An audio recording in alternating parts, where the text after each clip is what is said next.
Hey guys, what's up? Decline here. Today I'm gonna talk about She Who Must Not Be Named. That girl who I mentioned in a previous video who I was talking to for about 1.5 years, and I was gonna visit her and everything, and well, now I'm just ghosted. So it looks pretty clear that she's not coming back. Like, I guess it's been about 3 months since we first had a conflict, and almost 2 months since she pretty much stopped talking to me almost entirely. And so I just want to reflect a bit on what happened and my thoughts, I guess. Right now I'm feeling pretty empty, I guess. It's about a month since I heard from her. Almost a month. And, well, now that April and May have gone, it's just, back then there was conflict and worrying, but now there's nothing there. I mean, she's gone, so it's just emptiness. And it's the first time since like October 2020, before I met her, that I haven't had a girl that's interested in me to talk to. Like now I'm proper alone again, just like I was. Nobody interested in meeting me or hanging out with me or talking to me online. So I feel pretty alone and sad and empty, I guess, and there's just nothing now. It's nothing. Nothingness and emptiness. Yep. So what happened? Well, I guess I explained in the last video that I was forgotten about on my birthday. Like, we were going to have a video call and then she forgot about that, and she went and spent time with a guy in real life and banged him, the guy that she was currently banging, and hung out with her friends and all that. And I guess I kind of snapped, wrote like a 500-word response. I got a non-apology with stuff like, I'm sorry you feel this way, and I've been busy, and like, and was it life happens or something like that. The context was that this call had been put off repeatedly and forgotten about repeatedly, because like there was always something more important. All the stuff she does every day was more important. Hanging out with friends that she sees all the time, like, so I've talked about all that, and I guess I expressed my frustration, and I guess since then, well, things got damaged permanently, unfortunately, and I pushed her away. I think what desire she did have for me was extinguished, and any feelings she did have for me, she lost those, and I became not enjoyable to interact with anymore, and just someone she wanted to avoid, I guess. And so I guess since late May I've been pretty much ghosted. I only heard from her in mid-June, but then she stopped replying again. The main problem I feel is that I couldn't accept how things were. Like, the rational, pragmatic response would be just don't get annoyed by this stuff. Just accept what you're given and be patient, wait your turn. One day maybe she'll be interested again. One day maybe she'll give the green light to visit even. And, just keep waiting your turn like a good cock.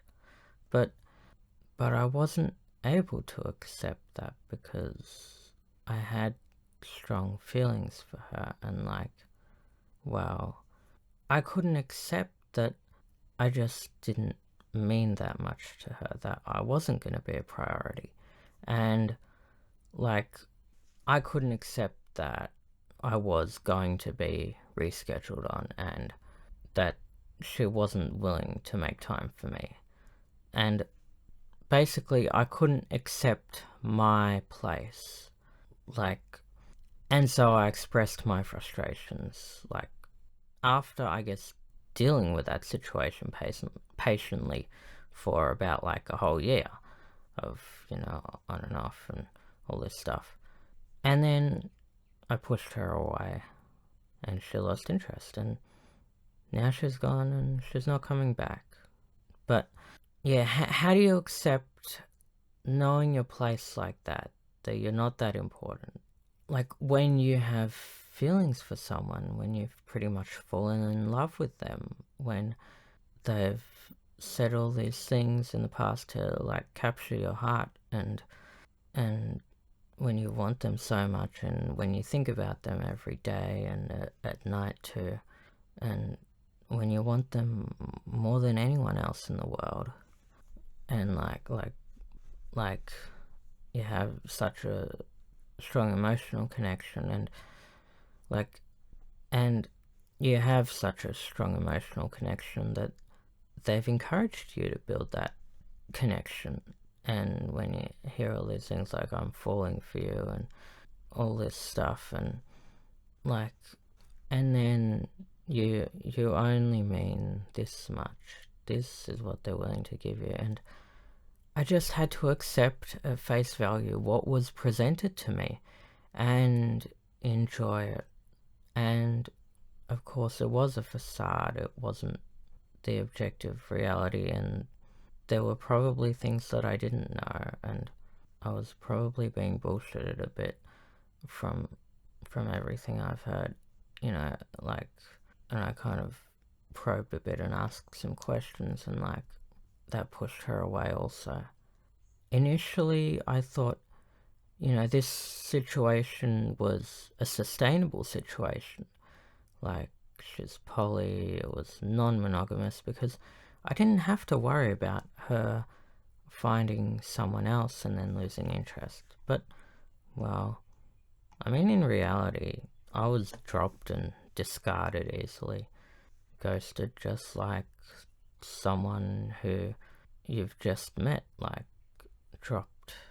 And in truth, I probably couldn't compete against real life partners and orbiters who she talks to, just friends, people, and probably anyone who I didn't know about.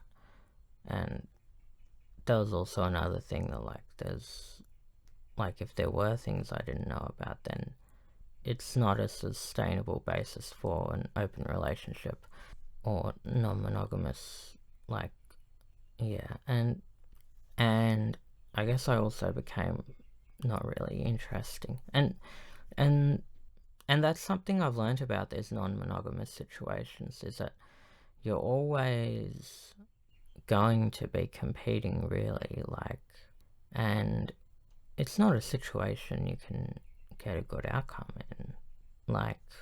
They're not gonna spread their time evenly.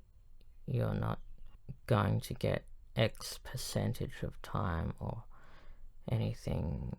You're just gonna be outcompeted and discarded. So, what am I getting to with this? I've been rambling for a while. What's the point of all this?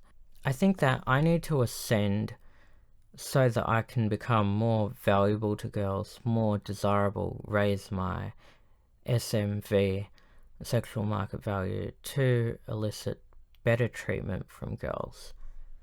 Because I don't think that my position as a low status male, as an undesirable male, is sustainable, and I cannot really get healthy relationships in this situation. I don't think it's specifically even about this girl or this type of girl or this specific situation. As someone who doesn't have much value to women, I am never going to get enough back from them. And I'm never going to get the right treatment. I'm never going to be worth their time or effort, or I'm never going to be worth them making time for me, and I'm not going to ever be able to maintain their interest, and so I'm always going to get flaked and rescheduled, and I'm always going to run into getting frustrated with the treatment I get because I'm just not worth enough to them. And there is not going to be long-term sustainability because girls will lose interest in me because I'm just not worth that much. And so I think at this level of desirability, like, I'm always going to get frustrated. I'm always going to run out of patience.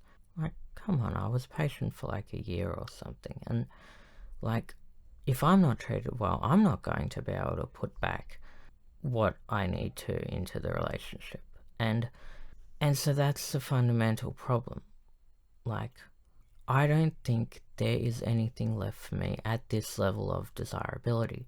This is why I need to go to the gym. This is why I need to improve my looks and my desirability. So that if I get better treatment, there will be more sustainability.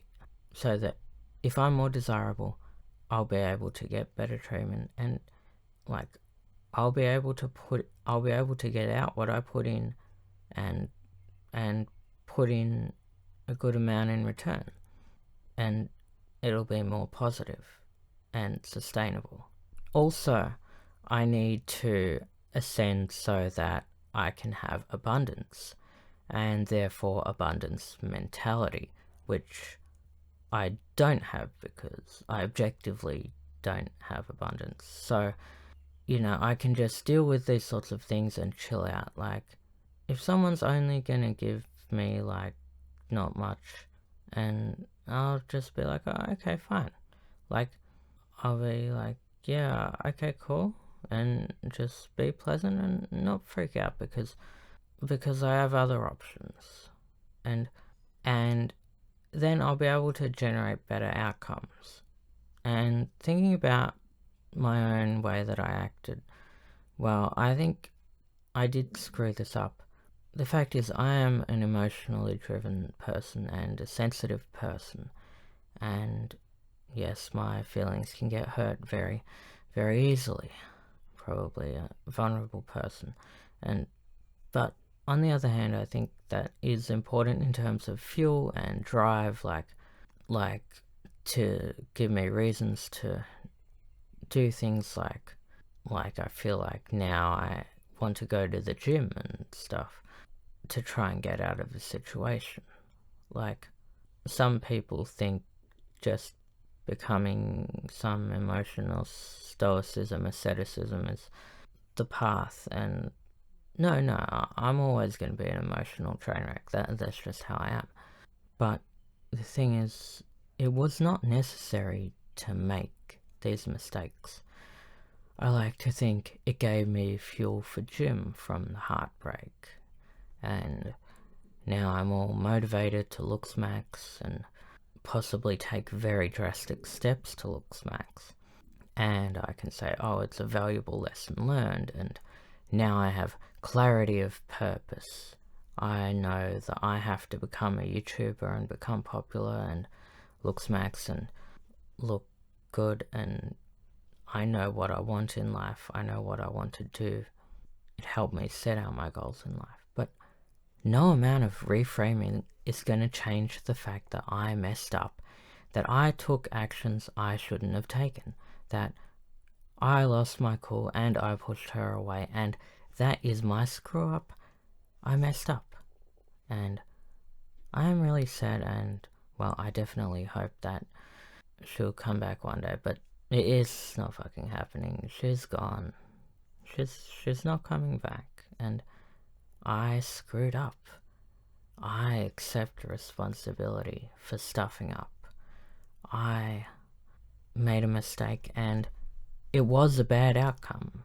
Like, no matter how I look at it, I could have went to gym without this happening. I could have set my goals without this happening. Like, it just shouldn't have happened this way. I shouldn't have messed it up. I lost my cool and I pushed her away. And, well, that's it. That's all. This is a mess, but that's all. Thanks for watching. Like, subscribe, comment, and I'll see you next time.